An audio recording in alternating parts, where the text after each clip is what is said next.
talking with people about how to have a great retirement. This is the Rock Your Retirement Show. We don't talk about money, but we talk about almost everything else you need to rock your retirement. Now, here's your host, Kathe Klein. Warning, today's Rock Your Retirement Show may contain explicit information, and due to the subject matter, you may not want to listen when children are around. Hi, this is Kathe, founder of Rock Your Retirement. I started this show because there are so many things that we do not think about when considering retirement. We baby boomers have been led to believe that retirement is all about money, and it's not.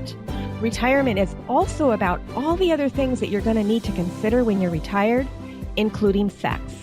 Today, we're going to be talking with Beth Montemuro, who is a PhD and professor of sociology at Penn State University in Abington.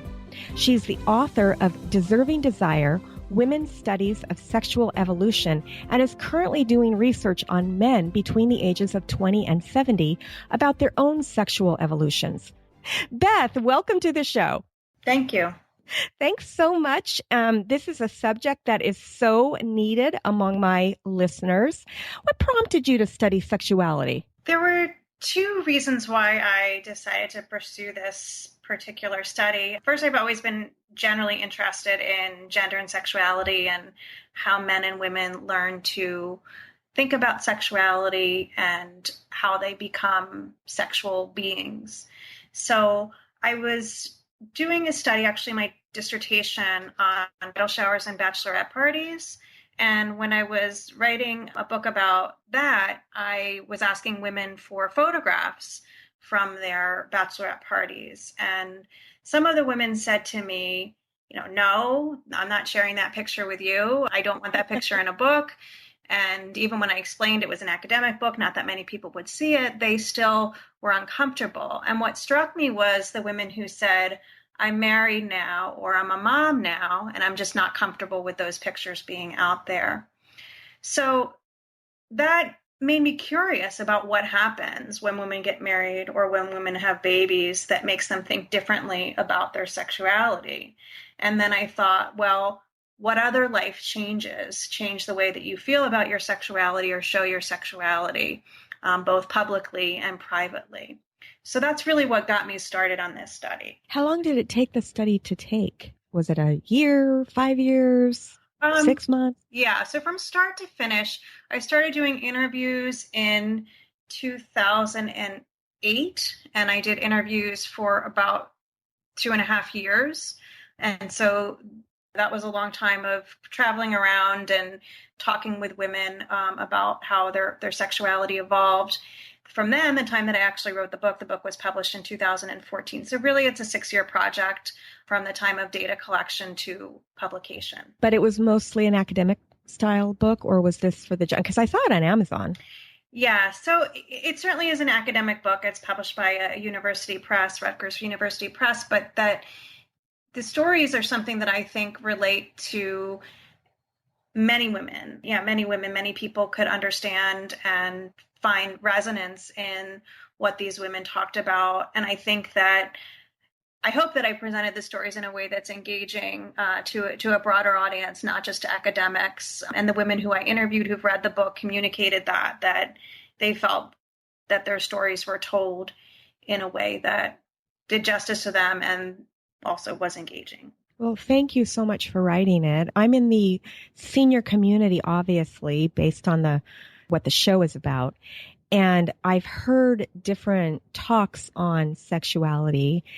And it's amazing to me that people can be sexual even when they're gravely ill. Did you talk to anybody who was ill in your study, or were these all healthy adults? So most of them were healthy adults. However, there were several people who were disabled or whose partners were disabled, or who were, because of age, not necessarily physically disabled, but experienced impotence or other forms of erectile dysfunction or other issues that made sexuality a bit more challenging. But yeah, so generally they were healthy adults, but there were some people who did talk about how aging and how physical changes impacted their ability to be sexual. So when they were talking about that, did you find anything that was surprising to you, or were there any stories that shocked you? I'm sure there were stories that shocked me. I'm trying to remember if there's anything in particular that stands out. But what I'd say that I learned from that was that, sexuality is lifelong. So that even if you couldn't perform the way that you did in your 40s or 30s or 20s, it didn't mean that your desire went away. I do remember one story of a woman who had been married. She got married in her 20s, and it was a difficult marriage. She was never really compatible with her husband. And so in her 50s, I believe, she got divorced and met a new man who she married. And very soon into their marriage, he developed prostate cancer and was unable to have intercourse. And she said, unequivocally, that the partnership, the companionship, the intimacy that they shared was so much more important than being able to do that one thing. And that relationship was so much more satisfying later in life because of the respect and partnership. So yeah, that was certainly a moving and important story. Now, do you think that that's more of a feminine trait where we consider the intimacy to be more important than the sex itself? Or is that a trait that men share as well? So I don't know yet because I'm still interviewing the men, but I will say that I've been surprised with the men that I've interviewed who have expressed a very similar sentiment. I haven't interviewed that many men in their 60s yet, so that remains to be seen. But even with men in their 40s and 50s who talked about just this shifting conception of intimacy, and other research reflects this as well, that there is a change in what's important and what matters as far as sexual satisfaction and pleasure as women and men get older, at least in heterosexual relationships. And so that it's not always about, it's understanding and redefining satisfaction so that it can be touch, physical touch, it can be closeness, and it's not necessarily about climax or how it might have been defined when the same people were in their 20s or 30s. That's really a good point, because I have a lot of friends and clients who, are women. Men listen to this show too, but I would say most of my listeners are women.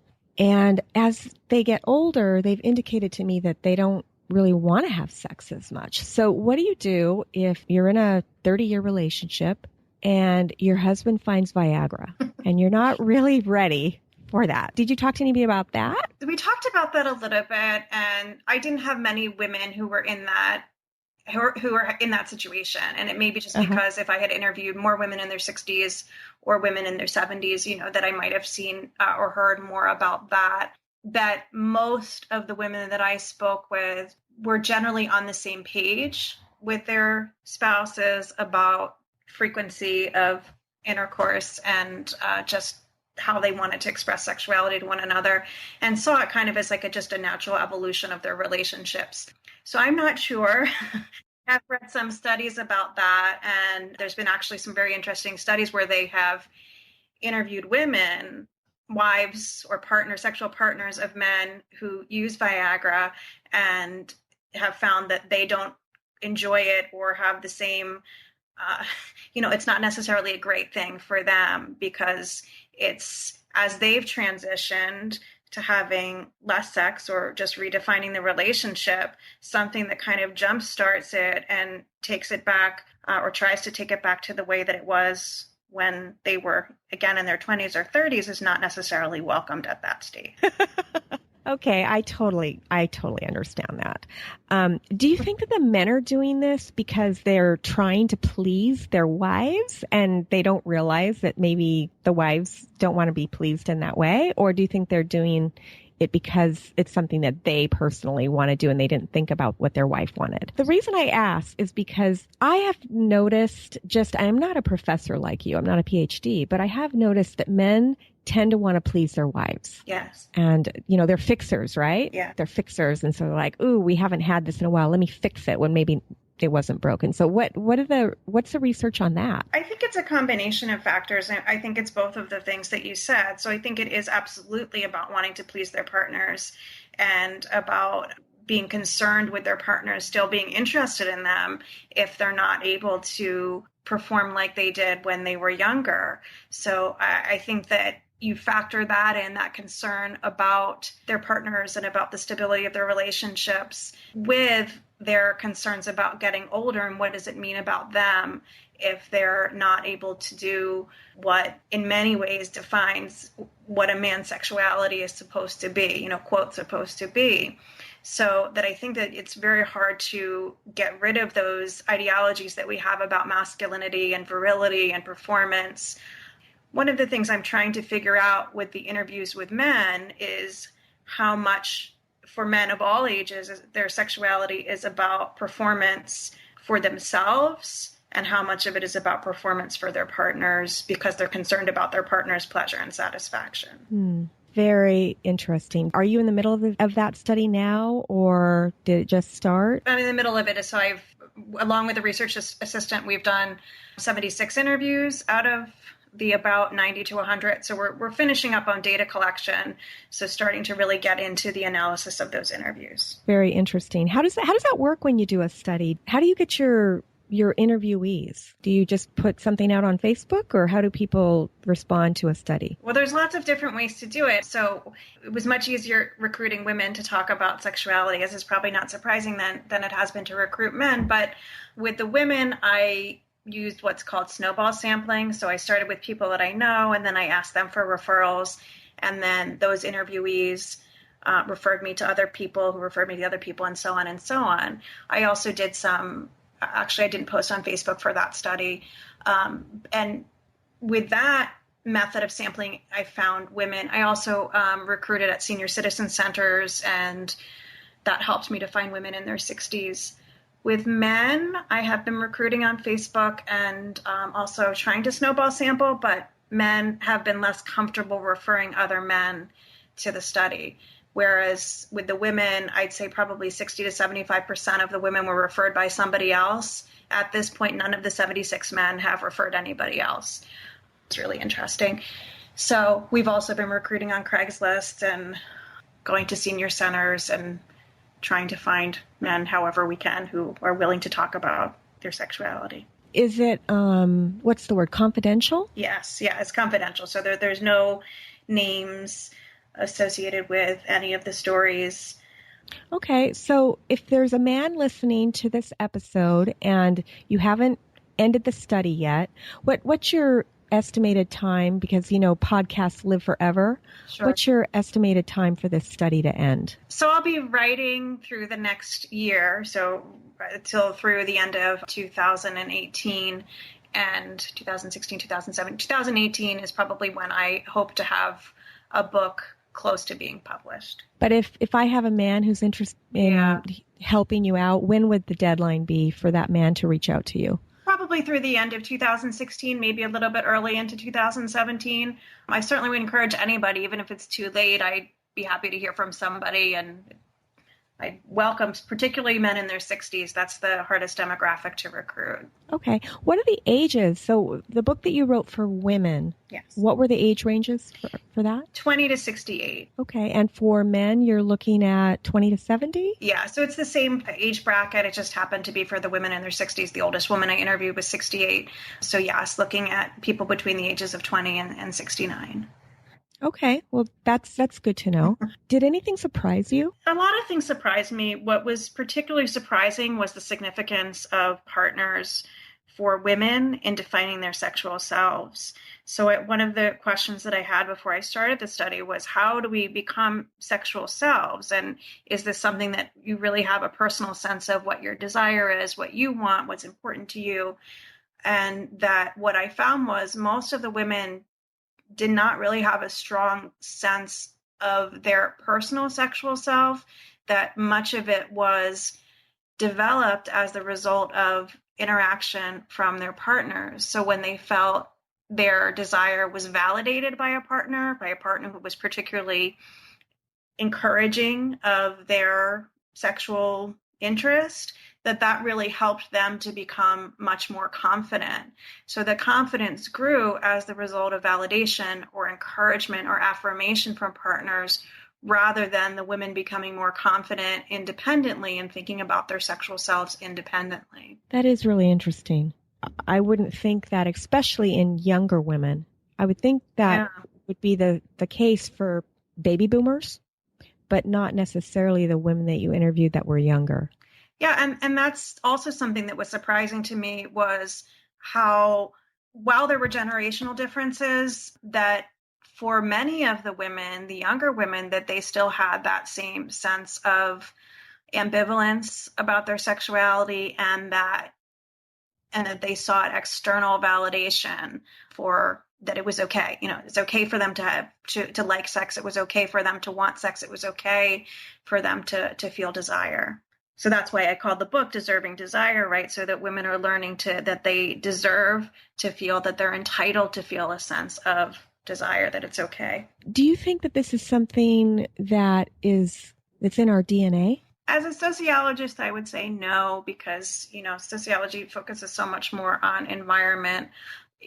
I think that it's something that it's in our cultural DNA, perhaps, that we really teach girls this still, that there's still so many mixed messages out there about what's okay. So that while girls, teenage girls, adolescent girls, young women in their 20s are encouraged to both be sexual and not be sexual, right? To be hypersexual, to really show off their sexuality and make themselves look desirable. But at the same time, they're punished for expressing that desire, or expressing it in a way that is seen as culturally inappropriate. So, with more than one partner, or wanting sex more than their partner or their spouse or boyfriend. So to me, it's not that surprising, because of the fact that the culture gives women all these mixed messages about sexuality. And with older women too, you get mixed messages about desirability, and that we have such a youth-oriented culture and a youth-oriented focus on what's desirable, that it becomes difficult for women. So once women are in relationships where it's okay, it's socially sanctioned to have sex, then there's concerns about, well, am I still desirable because the culture tells me I'm not desirable anymore? That was one of the things that I noticed in Downton Abbey, and the head maid was getting married to the butler. One of her concerns was whether or not they were going to have sex. So I'll just tell my audience members that one of the main stars of the show was the head maid, the older woman, and she was going to marry the butler, and she was talking with the cook. She wanted the cook to go ask the butler if he expected to have sex with her. And the reason why she was concerned was because she was not a young woman. She was probably in her mid to late 60s on the show. And so it's funny that this is something that you just said was actually on a TV show. Mm-hmm. And they were showing how this was very upsetting to her. She didn't want him to see her. And he reacted in a very kind, he said, I don't care what you look like. I want to be close to you, and I expect that we are going to be close in that way once we get married. So I found that to be very interesting. Yeah. So Beth, tell me about Delia. So Delia was one of my most memorable interviewees. She was 60 at the time that I met her, and she was single at that point. She had been married twice before. But what was really striking with her was what she told me about how her sexual self-confidence developed. She was unique in that she had a mother who was open with her, who told her that sex was normal and desire was normal, and that it was okay if you weren't in a relationship with somebody that you cared about. What was really striking was when she told me about the benefit of her first marriage, even though it was a very short marriage. She got married when she was 20. And she told me that even though they were just married for 6 years, that she really learned her desire was validated in that relationship. She said that her husband had taught her how to feel not to be embarrassed by desire, and that he was more receptive when she was more interested in being sexual, and that she really became comfortable with her body as the result of that. And then she got divorced, she got married again. And in her second marriage, she was married to a man who was not that interested in sex. And so that marriage also didn't last very long because she realized from what she had learned about herself in the first marriage, how important her sexuality was to her and how much it made a difference. So now at 60, at the time that I interviewed her, she was so self-confident that she didn't feel like she needed a partner to feel good about her sexuality. Unlike most of the women I spoke with, for her, her sexuality was about her, not about a relationship. And she's dated many men of different races, younger men, older men, foreign men, and has really learned to stop caring about how other people might judge her behavior and started acting based on her own desire. So when I asked her what had changed during her 50s that allowed her to accept herself, she said she thinks that in general, by just the result of aging and maturity and having fewer responsibilities for caring for other people, that women can be more self-centered, which cultivates greater self-awareness. And so I thought that was really interesting and really striking, just about, as you shift and as your life is less about other people, it can be more about you, and you can discover more about what you want. Very interesting. Well, thank you so much, Beth.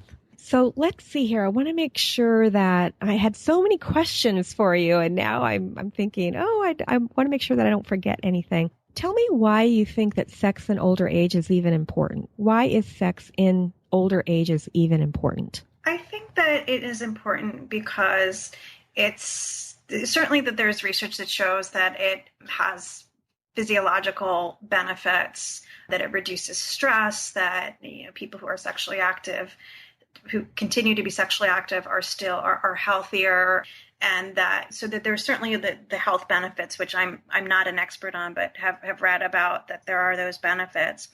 But I also think that intimacy in general is really important in relationships, and that remains important in relationships throughout your life, so that finding a way to express intimacy, whether, and when I'm saying, sex is important, I don't just mean the intercourse is important, but some type of physical intimacy is important in relationships, because it's something that you're sharing with that one person, if that's your preference, and that it's allowing you to continue to feel engaged and connected in ways that you don't with other people.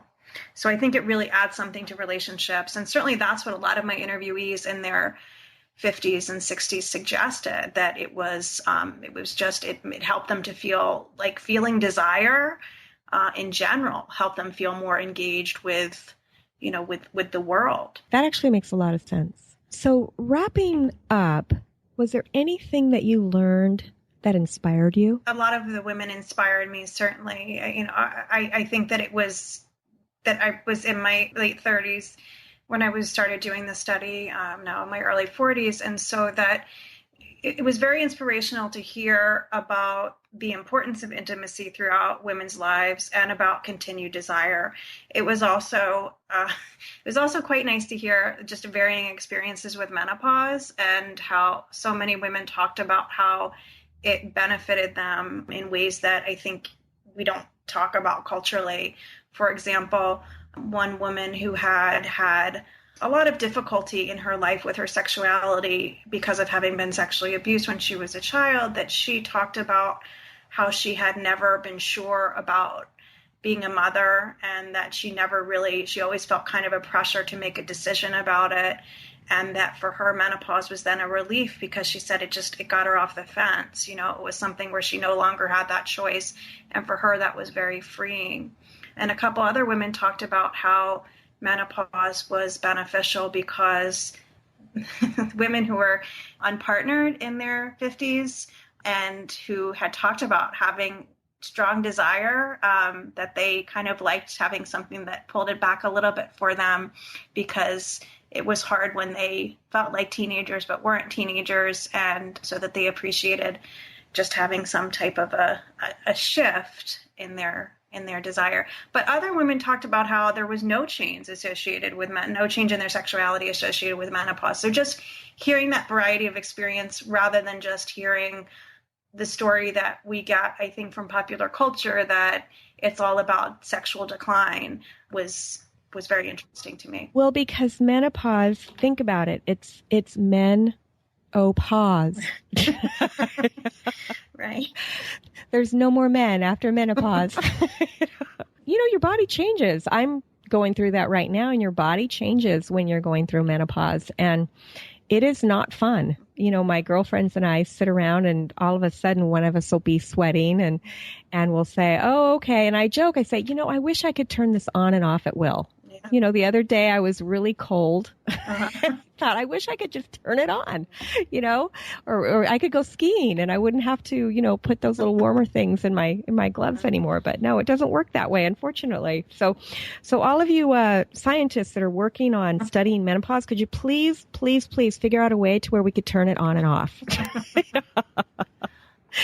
That would be really great. Beth, this has been really interesting. Thank you so much for coming on the show and explaining what your book is about and giving us some tips and some inspiration for people who are going through the aging process and still wanting to keep our sex lives up. I really appreciate it. How can people get a hold of you if they want to reach out to you to either be in a study or to follow you? What's your contact information? Sure. So thank you very much for inviting me to be on the show as well. I have a website. If you go to abington.psu.edu, Abington is abington.psu.edu, and either search for Beth Montemuro or it's abington.psu.edu/Beth Montemuro. You'll find my information. I also have a Facebook page for my book that's called Deserving Desire. So either of those ways. And then my email address is E as in Elizabeth, A as in Anne, M as in Montemuro, 15@psu.edu. And I'll have links to the contact information for you in the show notes as well. So thank you so much, Beth, for coming on the show. I really appreciate it. For my listeners, we will see you next week on Rock Your Retirement. Thanks for listening to the Rock Your Retirement Show. If you are rocking your retirement or know someone who would make a great guest on our show, please send us an email at podcast@rockyourretirement.com.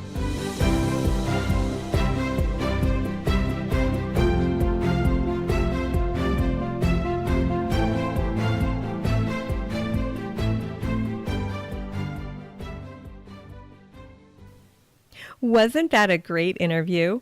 I had so much fun. Guess what?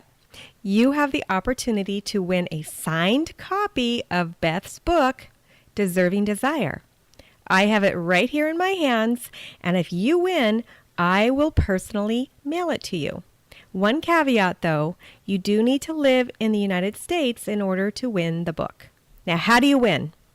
Just go to rockyourretirement.com/drawing and fill out the form. You must enter by August 12th, 2016 at 5 p.m. San Diego time. We'll be announcing the winner on Monday, August 15th through the Facebook group, and the winner will be notified by email.